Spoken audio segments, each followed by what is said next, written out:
नमस्कार, मैं कमलेश कबीर आपका एक बार फिर स्वागत करता हूं इस नए एपिसोड में। आज के इस एपिसोड में हम बात करेंगे, क्या दिल्ली में विधानसभा चुनाव को लेकर जो एग्जिट पोल जारी हुए हैं, क्या वो पलट सकते हैं? और ऐसा क्यों हो रहा है? क्योंकि लोकसभा चुनाव के बाद हमने देखा है कि लगातार एग्जिट पोल के जो अनुमान है वो गलत साबित हो रहे हैं। लोकसभा चुनाव में भारतीय जनता पार्टी का नारा था 400 पार, और लगभग जो है वो सभी मीडिया हाउस हो चाहे सर्वे एजेंसियां हो, सबका अनुमान था कि भारतीय जनता पार्टी जो है वो 300 प्लस जाएगी। एक दो को अगर हम छोड़ दे तो वो एक अलग बात है। और जब चुनाव परिणाम आया तो चुनाव परिणाम उसके उलट आया। भारतीय जनता पार्टी को 240 सीटों पर ही रुकना पड़ा, संतोष करना पड़ा। 272 का आंकड़ा भी भारतीय जनता पार्टी नहीं छू पाई। तो उसके बाद से जो परिवर्तन आया वो परिवर्तन ये था कि मीडिया पहले से ही आपको पता होगा कि दो धड़ों में बटा हुआ है। एक, चाहे आप उसको राष्ट्रवादी मीडिया कहिए, प्रो बीजेपी कहिए, या गोदी मीडिया आप कह सकते हो, जिसके ऊपर एक टैग लगा दिया गया है। और दूसरा, जिसको मैं दलाल मीडिया की उपाधि देता हूं, चाटुकार कह सकते हो, चरण चुंबक कह सकते हो, या वामपंथी कह सकते हो। तो वामपंथियों को जैसे जिसको कहते हैं कि छछूंदर के सर में चमेली का तेल, वो वाली स्थिति हो गई। उनको एक, जिसको कहें कि सेडो प्रधानमंत्री मिल गया, राहुल गांधी, क्योंकि सीटें जो संख्या थी वो 44 से 99 हो गई। अब हरियाणा के विधानसभा चुनाव में इस पूरे एक वामपंथी मीडिया दलाल पत्रकारों को, क्योंकि ग्राउंड पे कोई नहीं गया, जो ग्राउंड पे जाता है उसको समझ में आता है कि एक्चुअल में हुआ क्या था। तो इन्होंने जो है वहां के एजेंट बनाए, और एजेंट में थे योगेंद्र यादव, इसके अलावा राकेश टिकैत। इन लोगों के ऊपर भरोसा किया गया, और 10 साल की इनकम्बेंसी, जिसमें प्रमुखतया से मुद्दों की जिसकी बात हुई वो थी अग्निवीर योजना, इसके अलावा किसानों का एक बड़ा मुद्दा। तो ये कुछ मुद्दे थे, और ओल्ड पेंशन स्कीम वाला मुद्दा। लेकिन भारतीय जनता पार्टी ने जिस तरीके से, और आरएसएस ने जिस तरीके से कमान संभाली, फिर चाहे आप उसमें जो है वो ऐड कर सकते हो, बटोगे तो कटोगे। और जब चुनाव परिणाम आया तो एग्जिट पोल के बिल्कुल जो है वो विपरीत आया। अब उस वक्त जो है सारे, जब एग्जिट पोल कांग्रेस पार्टी को जिता रहे थे, तब मैंने वीडियो बनाए तो मैंने कहा था कि कांग्रेस पार्टी हारेगी, भारतीय जनता पार्टी जीतेगी। तो आज की स्थिति में जब वहां पर अगर एग्जिट पोल पलट सकते हैं, तो आज क्यों नहीं पलट सकते? आज भी तो पलट सकते हैं। लेकिन मेरा मानना है कि दिल्ली का जो एग्जिट पोल है वो नहीं पलटेगा। क्यों नहीं पलटेगा? इसके बाद हमने महाराष्ट्र का भी चुनाव देखा, क्या हुआ। अब जब हम दिल्ली के चुनाव की बात करते हैं, तो दिल्ली के चुनाव में एग्जिट पोल के पलटने की उम्मीद कम है। सीटें जो है वो ऊपर नीचे हो सकती है, इससे ज्यादा कोई खास जो है वो फर्क पड़ने वाला नहीं है। पहला, ये पूरा जो है वो एक शहरी इलाका, जिसको हम कहें कि छोटी सा 70 सीटों का। तो अमूमन नोएडा में जहां पर मीडिया हाउसेज है, या फिर दिल्ली, सब लोगों की इजी वे में, जिसको हम कहें कि अप्रोच, तो यहां पर पहुंच पाना जो है वो सबके लिए आसान। दूसरा, क्यों नहीं पलट सकता? अगर हम उसकी बात करें, तो जिस तरीके से अरविंद केजरीवाल ने इस वक्त जो राजनीति शुरू की है, आप 2020 तक का अरविंद केजरीवाल का जो भी चुनाव प्रचार है, आप उसको उठा के देखिए। जिस तरीके से वो अपनी एक ईमानदार छवि और राजनीति को बदलने की दिशा, सिर्फ इन दो ही टॉपिक के ऊपर वो बात करते थे, और उसी से जनता को लगता है कि ये कुछ करने आया है, कुछ बदलने आया है, तो शायद उनका जो है वो भला हो सकता है। लेकिन 2020 के बाद जिन मुद्दों को अरविंद केजरीवाल उठाते थे, वही आम आदमी पार्टी के साथ चिपक गए। तो इससे संभावना एक ईमानदार छवि से जेल गए हुए मुख्यमंत्री की छवि में तब्दील होना। दूसरा, यमुना नदी की सफाई, क्योंकि हर साल दिल्ली की जनता को एक सिगूफा दिया गया कि 2 साल बाद में या 1 साल बाद में यमुना नदी की सफाई होगी, और पहली डुबकी जो है वो अरविंद केजरीवाल लगाएगा। अब तक नहीं हुई। तीसरा, हर बार बच्चों की कसम खाना और नैतिकता की दुहाई देना, और फिर खुद ही जो है वो उसको तोड़ देना। अब कई लोगों का ये होता है कहना कि मुख्यमंत्री है, सीएम हाउस में रहेगा, सिक्योरिटी अरेंजमेंट जरूरी है। ये सबको पता है, लेकिन आपने राजनीति में लोगों ने इसलिए जिताया था क्योंकि आपने लोगों से वादे किए थे कि आप ये नहीं करोगे। इसलिए लोगों के मन में जो है वो शक और शंका दोनों पैदा हो जाते हैं। और फिर उसके बाद में हम आते हैं भारतीय जनता पार्टी की रणनीति के ऊपर। तो भारतीय जनता पार्टी ने इस चुनाव में जो रणनीति बनाई, अब सबको लग रहा होगा कि भारतीय जनता पार्टी ने 70 सीटों पर चुनाव लड़ा। नहीं, भारतीय जनता पार्टी ने सिर्फ 52 सीटों के आसपास जो है वो चुनाव लड़ा है। अब 52 सीट ही क्यों? क्योंकि लोकसभा चुनाव में जिन 52 जो 7 लोकसभा सीटों में जिन 52 विधानसभाओं में जो लोकसभा सीटों के अंतर्गत आती है जिसमें भारतीय जनता पार्टी आगे थी, उन्हीं के ऊपर भारतीय जनता पार्टी ने पूरा जोर दिया, पूरा फोकस किया। इसलिए मैंने कहा कि भारतीय जनता पार्टी ने सिर्फ और सिर्फ जो है वो 52 सीटों पे चुनाव लड़ा। अब इसमें हम कह सकते हैं कि मुस्लिम डोमिनेंट जो सीटें हैं या रिजर्व जो सीटें हैं, जहां पर भारतीय जनता पार्टी को लगा कि ये सीटें जो है, या लोकसभा में भी उनका वोटर जो है वो इस तरफ नहीं आया, तो वो 52 सीट ही क्यों? तो वो 52 सीट आपने देखा होगा अलग अलग टीवी चैनल्स पे लगातार जो है वो उसके ऊपर बहस भी होती है, क्योंकि कुछ परसेंटेज जो था वो ऐसा था वोटर्स का जो विधानसभा चुनाव में आम आदमी पार्टी के साथ जाता था, लेकिन लोकसभा चुनाव में मोदी उनके फेवरेट हुआ करते थे। तो भारतीय जनता पार्टी ने जो नरेंद्र मोदी का जो वोटर विधानसभा में अरविंद केजरीवाल के पास जाता था, उसको किस तरीके से भारतीय जनता पार्टी के साथ रोका जाए, इसके ऊपर पूरा फोकस किया। तो ये एक इसकी जो है वो सबसे बड़ी वजह है। दूसरा, भारतीय जनता पार्टी ये समझाने में कामयाब हुई कि आपने सबको देख लिया, 15 साल जो है वो शीला दीक्षित जी को देख लिया और उसके बाद 11 साल अरविंद केजरीवाल को, तो क्या दिल्ली में कुछ बदला या हालात पहले से भी बदतर हो गए?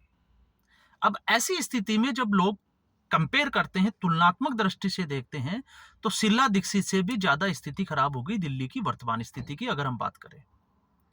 तो फिर लोगों को लगा कि भारतीय जनता पार्टी को एक मौका जो है वो देकर देखते हैं। ये एक बड़ा कारण था। लेकिन उससे भी बड़ा कारण, जिसकी मैंने पहले भी एक वीडियो में चर्चा कर चुका हूं, कि दलित वोटर में और झुग्गी झोपड़ियों वाला का जो वोटर था, क्योंकि दलित वोटर में और झुग्गी झोपड़ियों के वोटर में अरविंद केजरीवाल हमेशा पिछले 2-3 चुनावों से जो है वो बाजी मार रहे थे। लेकिन भारतीय जनता पार्टी झुग्गी झोपड़ियों वालों को यह समझाने में कामयाब हो गई कि कांग्रेस पार्टी की शीला दीक्षित जी की सरकार ने जो 50,000 फ्लैट बनाए थे, अरविंद केजरीवाल उनको डिलीवर करने में नाकामयाब हुए और वो सारे के सारे जो है वो खंडर हो गए। और स्वाति मालीवाल ने सारे जो है 50,000 फ्लैट जो है वो खंडर वाली इस पूरी रिपोर्ट को जो है वो बड़े तरीके से दिखाया भी था। अब ऐसी स्थिति में जब अरविंद केजरीवाल ये कहते हैं कि झुग्गी झोपड़ियां जो है वो तोड़ दी जाएगी, आपको घरों से बाहर निकाल दिया जाएगा, तो भारतीय जनता पार्टी का जो जिस मुद्दे को उन्होंने भुनाया वो था कि हम आपको झुग्गी झोपड़ियों से निकालकर आपको प्रधानमंत्री आवास योजना के तहत या पक्के घर देंगे। तो ये अपने आप में, और इसी वजह से जो है वो मैं कह रहा हूं कि कल ये पहला चुनाव देखा था, क्योंकि आम आदमी पार्टी अभी भी दावा कर रही है कि आम आदमी पार्टी को सरकार जो है वो वापस मिलेगी, सत्ता में आएगी। और वजह क्या थी? उनका कहना है कि साइलेंट वोटर जो है वो उनके साथ है। तो झुग्गी झोपड़ियों वाले जो वोटर थे वही तो साइलेंट वोटर थे। और जब वो खुलकर कह रहे हैं कि इस बार जो है वो परिवर्तन के लिए बटन दबा रहे हैं, तो इसका मतलब क्या होता है? तो इसका मतलब साफ तौर से जो है वो भारतीय जनता पार्टी।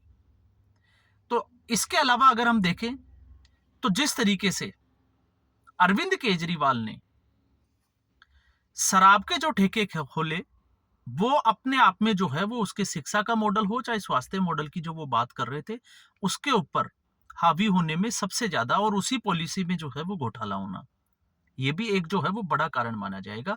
और एक और इससे बड़ा कारण कि जिस तरीके से मौलवियों को 18,000 रुपए की सैलरी देना, घोषणा करना, दी नहीं वो एक अलग बात थी, क्योंकि दिल्ली का बजट जो है वो इसको अलाउ नहीं कर रहा था। इस तरीके की हालत जो है वो आम आदमी पार्टी की सरकार ने कर दी थी। तो उसके बाद में आनन फानन में इस चुनाव में दबाव को देखते हुए अरविंद केजरीवाल ने जिस तरीके से यह घोषणा की कि वो ग्रंथियों और पुजारियों को भी 18,000 रुपए देंगे, तो आप समझ सकते हैं कि क्या इनमें नाराजगी थी क्या। बाकी अरविंद केजरीवाल के बहुत सारे ऐसे मुद्दे आएंगे, आपको देखने को मिलेंगे। और फिर जैसे ही भारतीय जनता पार्टी काउंटर करती, उसके बाद में अरविंद केजरीवाल अपने आप को डिफेंड करने के लिए लगातार एक के बाद जो है वो एक गारंटियां, तो आप देखिए, जब चुनाव की घोषणा हुई उससे लेके अब तक अरविंद केजरीवाल जो है वो गारंटियां, एक के बाद एक गारंटियों की घोषणा करते रहे। तो उससे भी अरविंद केजरीवाल जो है वो दबाव में, या हम कहें कि दबाव की राजनीति करते हुए दिखाई दिए। 2020 से पहले की जो राजनीति में जिस तरीके का एग्रेशन था वो दिखाई नहीं देता था। तो ये कई कारण है जिससे आपको अंदाजा लगेगा कि यहां पर अरविंद केजरीवाल की स्थिति और उसमें स्वाति मालीवाल का जो तड़का है वो भी कहीं ना कहीं जो है वो एक फैक्टर माना जा सकता है, स्पेशली महिलाओं में। क्योंकि जिस तरीके से स्वाति मालीवाल ने मोर्चा संभाला और लगातार अरविंद केजरीवाल को एक्सपोज करने का काम किया कि स्वाति मालीवाल के साथ अरविंद केजरीवाल की उपस्थिति में मुख्यमंत्री आवास में जिस तरीके से मारपीट की, तो वो महिला सम्मान की बात कैसे कर सकता है। और जहां पर आपने देखा होगा स्वाति मालीवाल ने जिस जिस गली में, जिस मोहल्ले में चुनाव प्रचार किया, वो जहां पे गई तो उसने सिर्फ और सिर्फ जो है वो अरविंद केजरीवाल के खिलाफ ही मोर्चा खोला।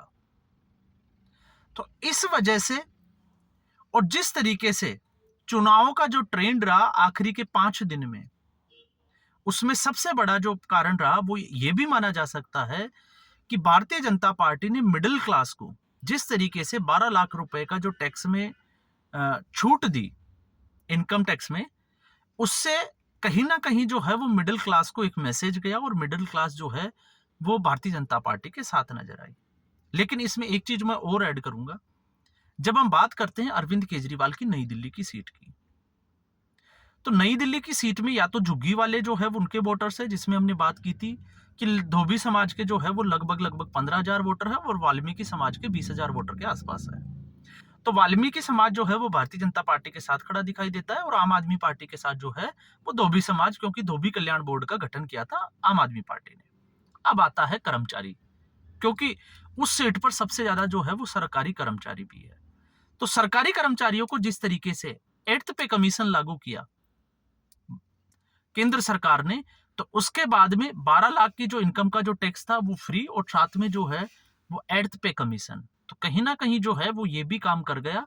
तो ऐसे हमारे पास जो है वो बहुत सारे बिंदु है, पॉइंट्स है, जो ये साबित करते हैं कि इस बार ये एग्जिट पोल जो है वो पलट नहीं सकते। 2-4 सीटें जो है वो ऊपर नीचे हो सकती है, लेकिन 2-4 सीटें अगर ऊपर नीचे होती है तो उसे मुझे नहीं लगता कि आम आदमी पार्टी सत्ता में आ जाएगी।